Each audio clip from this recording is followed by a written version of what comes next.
నమస్తే. ఇప్పుడు మీరు చూడబోతున్న వీడియో ఖచ్చితంగా మీకు ఉపయోగపడుతుంది, నచ్చుతుంది కూడా.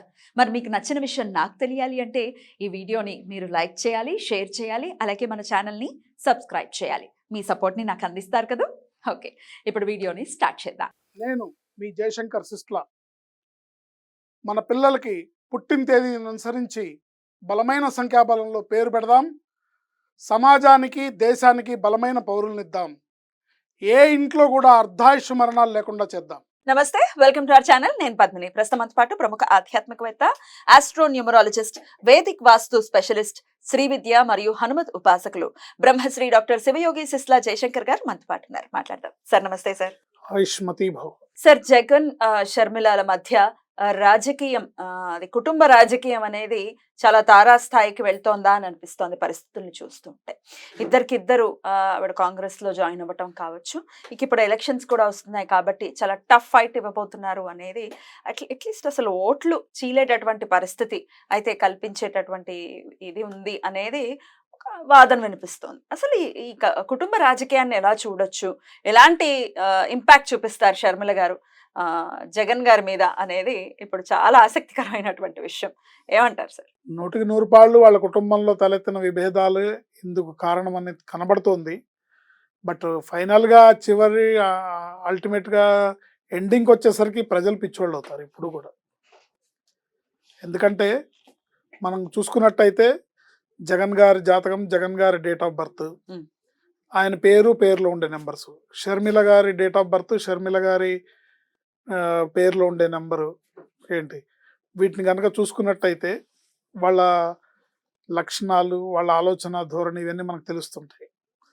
జగన్ గారి డేట్ ఆఫ్ బర్త్ వచ్చేసి డిసెంబర్ 21, 1972. దీన్ని 3/7 కాంబినేషన్ అంటారు. 21 అంటే 3, టోటల్ కూడితే వచ్చేది 7. సో 3/7 అనే కాంబినేషన్ ఏంటంటే డివైన్ ఎనర్జీకి సంకేతం అది. కానీ ఆ డివైనిటీ ఆయనలో కనబడుతుందా అంటే ప్రశ్నార్థకం. మరి మనకున్న సమాచారం ప్రకారం వారి డేట్ ఆఫ్ బర్త్ అదే. మనకు పూర్తిగా అది నిజమైన డేట్ ఆఫ్ బర్త్, అబద్ధమైన డేట్ ఆఫ్ బర్త్ మనకు తెలియదు. ఉన్న సమాచారం ప్రకారం డేట్ ఆఫ్ బర్త్ అది డిసెంబర్ 21, 1972. సో ఈ 3/7 లక్షణాలు ఏంటంటే చాలా మంచివాళ్ళు, చాలా తెలివైన వాళ్ళు, చాలా ఇంటెలిజెంట్స్, చాలా డివైనిటీతో ఆలోచిస్తుంటారు. ఇలాంటి లక్షణాలు. కానీ మరి ఆ లక్షణాలు ఆయనలో ఎంతవరకు ఉన్నాయి అనేది ప్రశ్నార్థకమే. ఉన్నాయనుకోవచ్చు, లేవనుకోవచ్చు, ఉండి లేనట్టుగా కనపడకపోవచ్చు.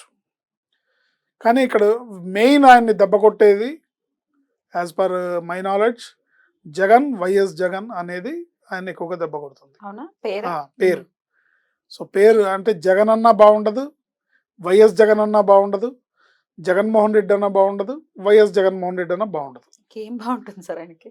అది ఏది బాగుంటుంది అనేది కాదు. ప్రస్తుతానికి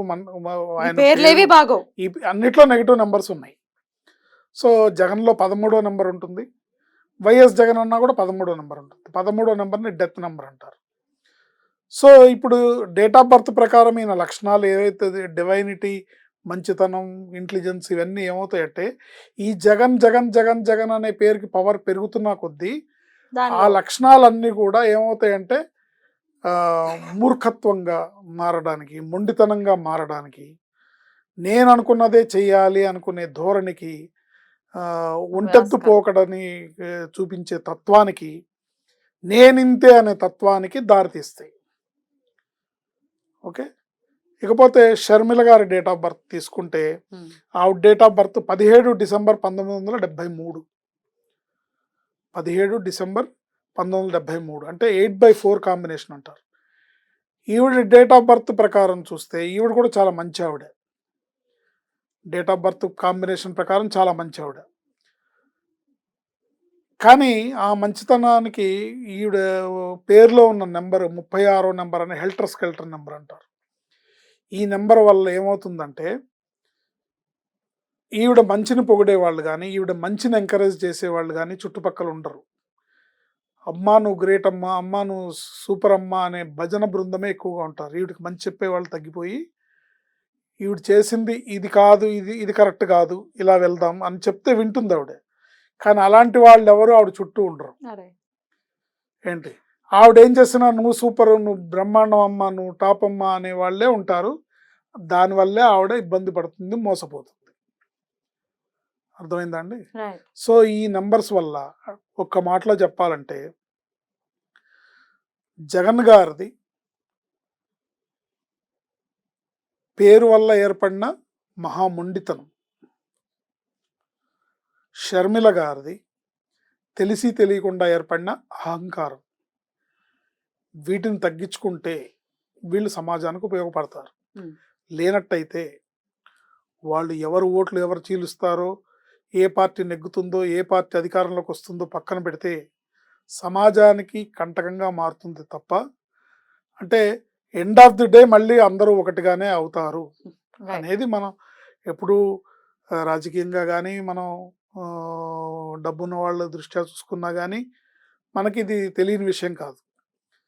సో వీళ్ళ తెలివితేటలు, వీళ్ళ మంచితనం, వీళ్ళ సేవాభావం, వాళ్ళ నాన్నగారు చేసిన దాంట్లో ఒక 10% అన్నా సమాజానికి ఉపయోగపడాలి అంటే కనుక వీళ్ళ పేర్లలో ఉన్న నెంబర్స్ బాలేవు. కాబట్టి వాటిని ఏదన్నా సరైన రీతిలో మెయిన్ ఈ పాయింట్ దృష్టిలో పెట్టుకొని వారు జగన్ గారు కొంత నేను అనుకున్నదే చెయ్యాలి అనే నియంతృత్వ ధోరణిని వదిలి కాస్త సమాజం గురించి, ప్రజల గురించి, భవిష్యత్తు గురించి, ఆంధ్రప్రదేశ్ రాష్ట్ర భవిష్యత్తు గురించి ఆలోచిస్తే ప్రజలకు మేలు జరిగే అవకాశం ఉంది.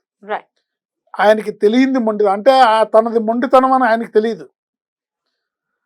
ఆయన చేసేది మొండితనమే, కానీ ఆ విషయం ఆయనకి తెలియదు. తెలియక ఏర్పడింది, అది పేరులో ఉన్న నెంబర్ వల్ల ఏర్పడింది.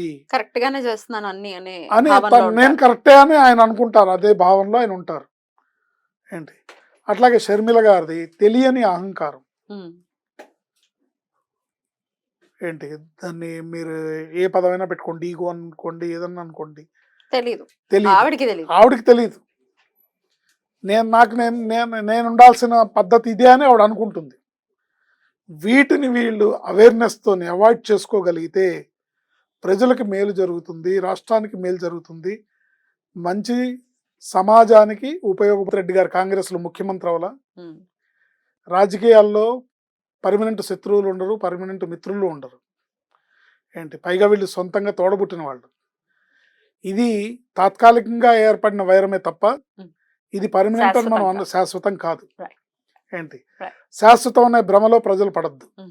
Right right sir, thank you so very much. నమస్తే.